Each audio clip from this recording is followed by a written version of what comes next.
A Bíblia em um ano. Uma experiência de encontro com Jesus Cristo, a Palavra de Deus.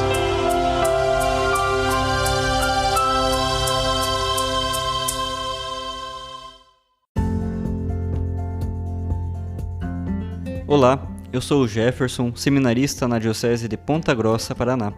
Você está ouvindo o podcast A Bíblia em um ano.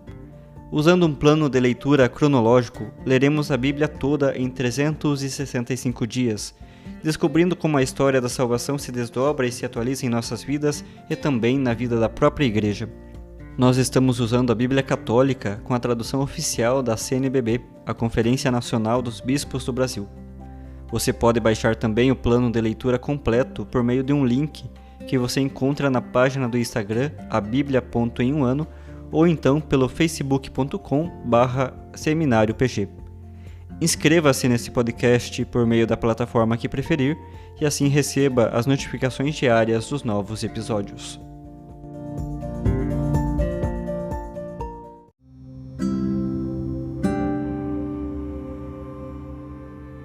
Olá, eu sou o Padre Jaime Roça, da Diocese de Ponta Grossa, no Paraná.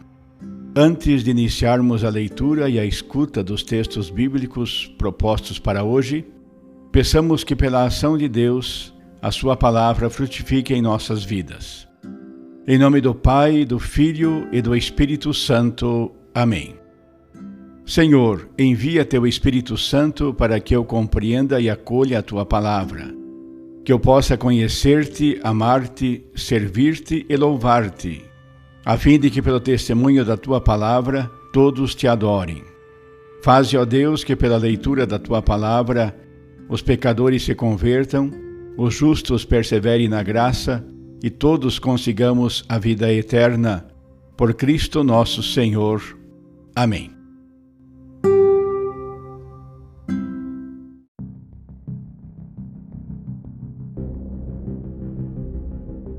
Hoje é dia 104 do nosso podcast A Bíblia em um ano, e nós iniciaremos dois novos livros, o livro de Juízes e também o livro de Ruth, e daremos continuidade a mais alguns capítulos e versículos do livro de Provérbios.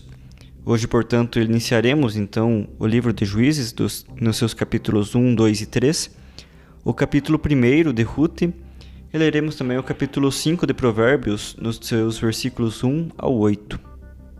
Juízes capítulo 1. Depois da morte de Josué, os israelitas consultaram o Senhor perguntando: Quem de nós subirá primeiro para combater os cananeus? O Senhor respondeu: Quem vai subir é Judá. Já entreguei a terra em suas mãos. Então Judá disse a Simeão, seu povo irmão: Sobe comigo ao território que me cabe, para combatermos os cananeus. Depois subirei também contigo ao teu território. E Simeão o acompanhou.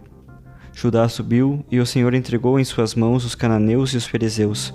Eles abateram em Bezeque 10.000 ao todo. Em Bezeque toparam com Adoni-Bezeque, e combateram contra ele até derrotar os cananeus e os ferezeus. Adoni-Bezeque fugiu, mas eles o perseguiram, agarraram-no e cortaram-lhe os dedões das mãos e dos pés. Disse então Adoni-Bezeque: 70 reis, cujos dedões das mãos e dos pés mandei cortar, recolhiam as migalhas que caíam de minha mesa. Como eu fiz, o Senhor me retribuiu. E levaram-no a Jerusalém, onde morreu. Os judaítas combateram Jerusalém e a conquistaram. Passaram os habitantes a fio de espada e atearam fogo à cidade. Depois, os judaítas desceram para combater os cananeus que moravam na região montanhosa, no Negueb e na planície. Judá marchou também contra os cananeus que moravam em Hebrom, antigamente chamada Cariate-Arbe, e golpeou Cesai, Aimã e Tomai. De lá, atacou os habitantes de Dabir, que antigamente se chamava Cariate-Sefer, isto é, a cidade das letras. Calebe havia dito: A quem atacar e tomar Cariate-Sefer, darei minha filha Axa por mulher. Quem tomou a cidade foi Otoniel, filho de Cenez, o irmão mais novo de Calebe.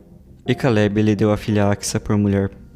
Esta, desde que chegou, insistiu com ele para pedir um campo a seu pai. Quando ela apeou do jumento, Calebe lhe perguntou: Que desejas? Ela respondeu: Dá-me uma bênção. Já que me deste uma terra desértica, dá-me também mananciais. e Caleb lhe deu os mananciais de cima e os de baixo. Os descendentes de Ubab, o quenita, sogro de Moisés, subiram com os judaítas da cidade dos Palmeiras ao deserto de Judá, ao sul de Arade, e foram morar com o povo. Depois, Judá acompanhou Simeão, seu povo irmão. Eles derrotaram os cananeus que moravam em Cefate e voltaram a cidade ao interdito. Por isso a cidade foi chamada Orma, isto é, interdito. Judá apoderou-se de Gaza e seu território, de Ascalon e seu território, e de Acaron e seu território. O Senhor estava com Judá, que expulsou os habitantes da montanha, mas não conseguiu expulsar os habitantes da planície, pois estes tinham carros de ferro. De acordo com a ordem de Moisés, Hebrom foi dada a Caleb, que expulsou os 3 filhos de Enaque, mas os benjaminitas não expulsaram os jebuseus que moravam em Jerusalém. Por isso, os jebuseus moram com os benjaminitas em Jerusalém até hoje. Por sua vez, os da casa de José subiram a Betel, e o Senhor estava com eles. Eles mandaram espionar Betel, cidade antes chamada Luza. Os espiões avistaram um homem saindo da cidade e lhe disseram: Mostra-nos a entrada da cidade e pouparemos tua vida. Ele lhes mostrou como entrar, e eles passaram a cidade a fio de espada, mas ao homem e à sua família deixaram ir. Este homem foi à terra dos heteus, onde construiu uma cidade que chamou Luza. Este é seu nome até hoje. Manassés não expulsou os habitantes de Betsã, de Tanak, de Dor, de Jebelaã, de Megido e das aldeias pertencentes a essas cidades, de modo que os cananeus continuaram morando nessas terras. Quando Israel se tornou mais forte, submeteu-os a trabalhos forçados e não os expulsou. Efraim não tirou a posse dos cananeus que moravam em Gazer, e esses ficaram morando em Gazer no meio dos israelitas. Zabulon não expulsou os habitantes de Cetron nem os de Naalol. Por isso os cananeus ficaram no meio deles, mas foram obrigados a trabalhos forçados. Azer não expulsou os habitantes de Aco, nem os de Sidônia, de Aalab, de Aquizib, de Elba, de Afec e de Roob. Assim, os azeritas ficaram morando no meio dos cananeus que habitavam na terra, pois não os expulsaram. Neftali não expulsou os habitantes de Bet-Sames nem os de Bet-Anat. Ficou morando no meio dos cananeus que habitavam a terra, mas os habitantes de Bet-Sames e Bet-Anat lhe prestavam trabalhos forçados. Quanto aos danitas, os amorreus os encurralaram na montanha, não lhes permitindo descer para o vale. Os amorreus continuaram morando em Arares, Aialon e Salebim, mas quando a casa de José se tornou mais forte, tiveram de lhe prestar trabalhos forçados. O território dos amorreus se estendia desde a subida dos escorpiões até Sela e para cima. Capítulo 2. O anjo do Senhor subiu de Gilgal a Boquim e disse: Eu vos fiz subir do Egito e vos introduzi na terra que jurei dar a vossos pais, e prometi que nunca romperia a minha aliança convosco. E vós não fareis aliança com os habitantes desta terra, mas destruireis os seus altares. Contudo, não quisestes ouvir a minha voz. Por que fizestes isso? Por isso, resolvi não expulsar esses povos de diante de vós.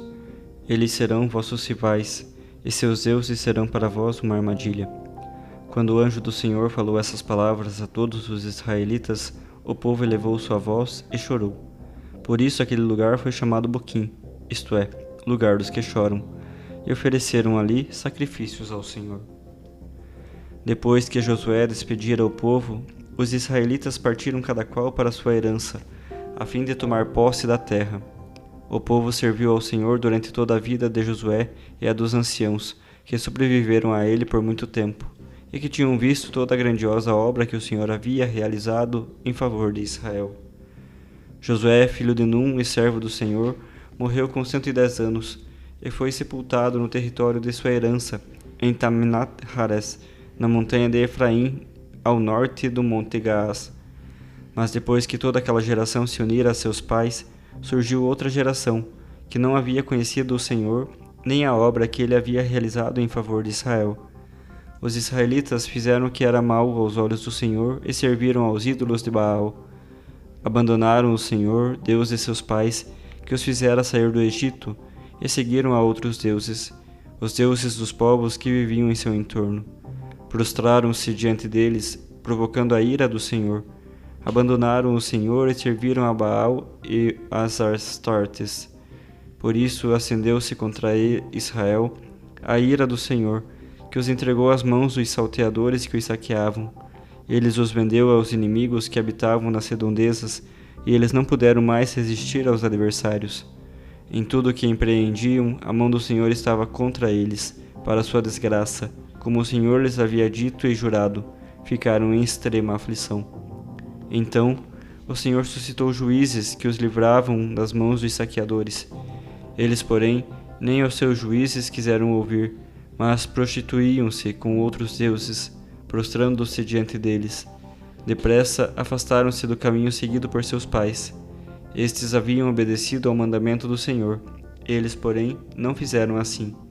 O Senhor, sempre que suscitava para ele juízes, estava com o juiz. Enquanto o juiz vivia, o Senhor salvava os israelitas das mãos dos inimigos, compadecendo-se deles, diante dos gemidos de sua opressão e aflição. Mas quando o juiz morria, voltavam a cair e portavam-se pior que seus pais, seguindo outros deuses, servindo-os e prostrando-se diante deles. Não desistiram de suas maldades e de seu caminho de obstinação. O Senhor acendeu sua ira contra Israel e disse: Já que esse povo transgrediu a aliança que estabeleci com seus pais e não deu ouvido à minha voz, também eu não expulsarei de diante deles nenhuma das nações que Josué deixou quando morreu. Por meio delas, quero provar Israel, para ver se segue ou não pelo caminho do Senhor, como o seguiram seus pais. Por isso, o Senhor tolerou aquelas nações e não as expulsou logo, nem as entregou às mãos de Josué. Capítulo 3. Eis as nações que o Senhor deixou para por meio delas pôr à prova Israel e todos os que não tinham conhecido as guerras de Canaã, só para instruir na arte da guerra das gerações dos israelitas que antes não a tinham conhecido. Eram os 5 príncipes dos filisteus e todos os cananeus, os sidônios e os heveus que habitavam as montanhas do Líbano, desde o monte Baal-Hermon até a entrada de Emate. Serviam para pôr à prova Israel, para saber se obedeceria ou não aos mandamentos do Senhor, ordenados a seus pais por meio de Moisés. Assim os israelitas ficaram vivendo no meio dos cananeus, heteus, amorreus, ferezeus, heveus e jebuseus. Tomavam as filhas deles por mulher, davam-lhes suas filhas em casamento e serviam aos seus deuses. Os israelitas fizeram o que era mal aos olhos do Senhor. Esqueceram-se do Senhor, seu Deus, servindo aos ídolos de Baal e Astarte. A ira do Senhor inflamou-se contra Israel, e ele os entregou à mão de Cusã-Ratataim, rei da Mesopotâmia. Os israelitas serviram Cusã-Ratataim durante 8 anos. Então, os israelitas clamaram ao Senhor, que suscitou um Salvador para os libertar, Otoniel, filho de Cenez, irmão menor de Caleb. O Espírito do Senhor veio sobre ele, e ele se tornou juiz de Israel. Saiu para a guerra, e o Senhor entregou em suas mãos Cusã-Ratataim, rei de Arã. Sua mão prevaleceu contra Cusã-Ratataim, e a terra esteve em paz durante 40 anos, até a morte de Otoniel, filho de Cenez. Os israelitas, porém, tornaram a fazer o que era mal aos olhos do Senhor. O Senhor então deu força a Eglon, rei de Moabe, contra os israelitas, porque faziam o que era mal aos olhos do Senhor. Eglon coligou-se com os amonitas e os amalecitas, marchou contra Israel e os derrotou, apoderando-se da cidade das palmeiras. Os israelitas serviram Eglon, rei de Moabe, durante 18 anos. Então os israelitas clamaram ao Senhor, e o Senhor suscitou para eles um salvador, Aod, filho de Gera, o benjaminita. Ele era canhoto. Os israelitas estavam enviando por seu intermédio um tributo a Eglon, rei de Moabe. Aod mandou fazer um punhal de 2 gumes com um palmo de comprimento, que ele escondeu debaixo das vestes sobre a coxa direita. Depois apresentou o tributo a Eglon, rei de Moabe. Ora, Eglon era um homem muito gordo. Assim que apresentou o tributo, Aod despachou os que carregaram o tributo, enquanto ele mesmo, na altura dos ídolos, perto de Gilgal, voltou e disse: Tenho uma mensagem secreta para ti, ó rei. O rei pediu privacidade, e todos os que lá estavam saíram. Enquanto Eglon estava sentado no seu aposento particular de verão, no andar de cima, Aod foi até ele e disse: Tenho uma mensagem de Deus para ti. O rei se levantou do trono, e Aod estendeu a mão esquerda, apanhou do lado direito o punhal e lhe cravou no ventre. Até mesmo o cabo penetrou com a lâmina, e a gordura se fechou por cima, pois a Ode não havia retirado o punhal do ventre dele. Então saiu. Fechando atrás de si as portas do aposento com a tranca, a Ode saiu pela galeria. Depois que saiu, vieram os servos, e notando que as portas do aposento de cima estavam trancadas, disseram: de certo está fazendo suas necessidades no aposento de verão. Eles esperaram até cansar, mas ninguém abria a porta do quarto de cima. Então pegaram a chave e abriram. Aí viram o seu senhor deitado morto no chão.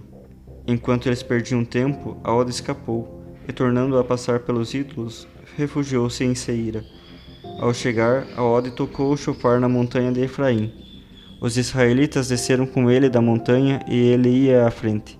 Segui-me, exclamou, pois o Senhor entregou o vosso inimigo Moabe em vossas mãos.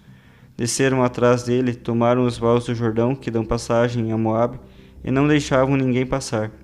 Naquela ocasião, golpearam cerca de 10.000 moabitas, todos homens robustos e valentes. Não escapou ninguém. Naquele dia, Moabe foi humilhado sob a mão de Israel, e a terra repousou durante 80 anos. Depois veio Sangar, filho de Anate, que abateu 600 filisteus com um aguilhão de bois. Também ele foi um salvador de Israel. Rute, capítulo 1. No tempo em que governavam os juízes, houve fome na terra, e um homem de Belém de Judá partiu para morar como migrante nos campos de Moabe, ele com a mulher e os 2 filhos. O homem se chamava Elimeleque, sua mulher Noemi, e os 2 filhos Maalon e Quelion. Eram efrateus, de Belém de Judá. Chegaram aos campos de Moabe, onde se estabeleceram. Morreu Elimeleque, marido de Noemi. Ficaram só ela e os 2 filhos. Estes se casaram com mulheres moabitas, uma se chamava Orfa e a outra Rute. Ficaram morando nesse lugar cerca de 10 anos. Morreram também Maalon e Quelion. A mulher ficou só, sem filhos e sem marido. Acompanhada das noras, Noemi se pôs a caminho para retornar dos campos de Moabe, pois chegara-lhe a notícia de que o Senhor havia visitado o seu povo, dando-lhe pão. Partiu do lugar onde estava e as 2 noras a acompanharam. Tomando o caminho de volta para a terra de Judá, Noemi disse às 2 noras: Ide-vos embora, cada uma volte para a casa de sua mãe, e que o Senhor vos demonstre tanta bondade como vós demonstrastes aos falecidos e também a mim. Queira o Senhor que encontreis um lar, cada uma com sua família. Em seguida, ela as beijou, mas elas puseram a chorar em alta voz. Diziam: Não, nós iremos contigo para junto do teu povo. Noemi lhes disse: Voltai, minhas filhas, por que haveríeis de ir comigo? Acaso ainda tenho filhos em meu ventre que possam vir a ser vossos maridos? Voltai, minhas filhas, ide embora, eu já estou velha demais para me casar. Mesmo que eu dissesse que ainda me resta a esperança de passar a noite com um homem e gerar filhos, acaso ficaríeis esperando até que eles crescessem? Ficaríeis então sem marido? Não, minhas filhas, minha amargura é maior que a vossa, pois a mão do Senhor voltou-se contra mim. Elas de novo se puseram a chorar em alta voz. Orfa deu um beijo na sogra, mas Rute se agarrou a ela. Noemi disse-lhe: Olha, tua cunhada voltou para o seu povo e para seus deuses. Volta tu também como a tua cunhada. Rute, porém, disse: Não insistas comigo para eu te abandonar, voltando atrás sem ti. Para onde fores, eu irei, e onde quer que permaneças, permanecerei contigo. Teu povo é meu povo, teu Deus é meu Deus. Onde morreres, lá morrerei, e lá serei sepultada. Que o Senhor me cumule de castigos, se não for só a morte a nos separar uma da outra. Vendo que a nora estava firmemente decidida a acompanhá-la, Noemi não insistiu mais que voltasse, e as 2 puseram-se a caminho de Belém. Quando chegaram a Belém, a cidade inteira se alvoroçou por causa delas. Diziam: Essa aí não é Noemi? Ela, porém, respondia: Não me chameis de Noemi, isto é, graciosa. Chamai-me de Mara, isto é, amargurada, pois o poderoso me amargurou demais. Na fartura fui-me embora, e o Senhor me fez voltar de mãos vazias. Por que me chamais de Noemi, se o Senhor me humilhou, se o poderoso me fez sofrer? Foi assim que Noemi, acompanhada de sua nora Rute, a moabita, voltou dos campos de Moabe. Chegaram a Belém no começo da colheita da cevada. Provérbios capítulo 5, versículos 1 ao 8. Meu filho, atende à minha sabedoria e dá ouvido à minha prudência. Assim guardarás teus pensamentos e teus lábios conservarão o ensino. Pois os lábios da meretriz destilam mel, e mais suave que o azeite é a sua conversa. Seu fim, porém, é amargo como o absinto, e cortante como uma espada de 2 gumes. Seus pés descem para a morte, para o Sheol tendem os seus passos. Como não segue a vereda da vida, seus passos são inseguros, e ela própria não sabe. Agora, pois, filho, escuta-me, e não te afastes das palavras de minha boca. Passe longe dela o teu caminho, e não te aproximes da entrada de sua casa.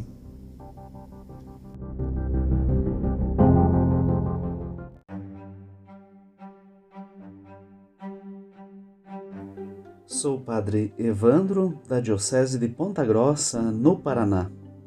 A leitura da Escritura nos conduz hoje para a escuta dos livros de Juízes, de Ruth e também de Provérbios.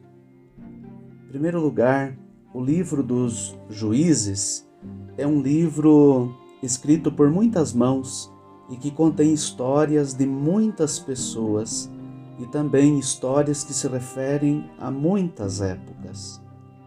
É um livro um pouco difícil de compreender quanto ao elemento exegético e também quanto aos aspectos históricos, mas é um livro de rico significado espiritual e vivencial. É um livro que surge para preencher a lacuna histórica que vai da morte de Josué até o aparecimento de Samuel. Hoje lemos os 3 primeiros capítulos do livro. É uma espécie de introdução. E nestes capítulos nós ouvimos o relato da morte de Josué por 2 vezes. Ouvimos sobre a presença de Deus junto ao povo, de modo particular ao povo de Judá. Ouvimos sobre a infidelidade do povo que ofende, abandona e se afasta do Senhor. Também temos aí relatos que falam do clamor do povo, da oferta de sacrifícios a este Deus que amam. Também ouvimos a história de um Deus que faz surgir libertadores, salvadores, os juízes. É um Deus que continua conduzindo o povo. E neste tempo dos juízes, aparece o primeiro capítulo do livro de Ruth, que também lemos hoje. Aí se conta a história de Elimeleque e a sua esposa Noemi, com os seus 2 filhos que saem de Judá e vão para Moabe. E ali se vive uma experiência de profunda dor, especialmente a Noemi, a esposa de Elimeleque e a mãe desses 2 filhos, vive situações muito dolorosas. Morre o marido, os filhos dela se casam com as moabitas e também estes filhos morrem, e ela decide então voltar para a terra de Judá. E neste retorno, nessa decisão do retorno, acontece o choro, seja de Noemi, seja das suas noras. Enfim, Ruth decide voltar com Noemi para Belém de Judá. Ela não abandona a sogra e participa do seu sofrimento, da sua amargura, do seu choro. Ela volta com a sogra. É a mulher presente. É a mulher que quer adorar o verdadeiro Deus. Iluminados por estes textos do livro dos Juízes e de Ruth, talvez possamos entender estes capítulos propostos hoje do livro dos Provérbios, da doçura do mel que tem o seu fim na amargura.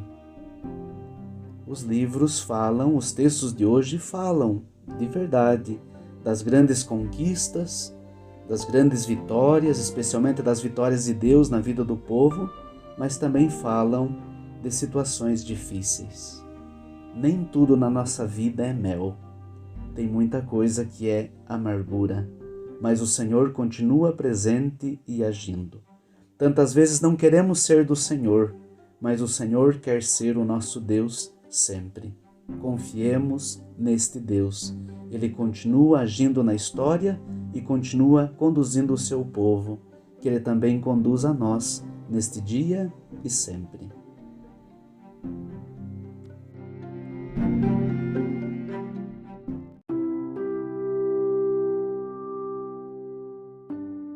Querido irmão, querida irmã, após a leitura e a meditação da Palavra de Deus contida na Sagrada Escritura, peçamos que o Espírito Santo inspire as nossas ações a partir do mistério de Jesus Cristo, o Verbo encarnado.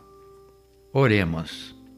Ó Deus, concedei ao vosso povo alimentar-se cada vez mais da vossa palavra e nela encontrar a fonte da vida. Por nosso Senhor Jesus Cristo, vosso Filho, na unidade do Espírito Santo. Amém. Quem vos fala é Dom Sérgio, bispo da Diocese de Ponta Grossa, no Paraná. Que desça sobre vós a bênção de Deus Todo-Poderoso, Pai e Filho e Espírito Santo. Amém.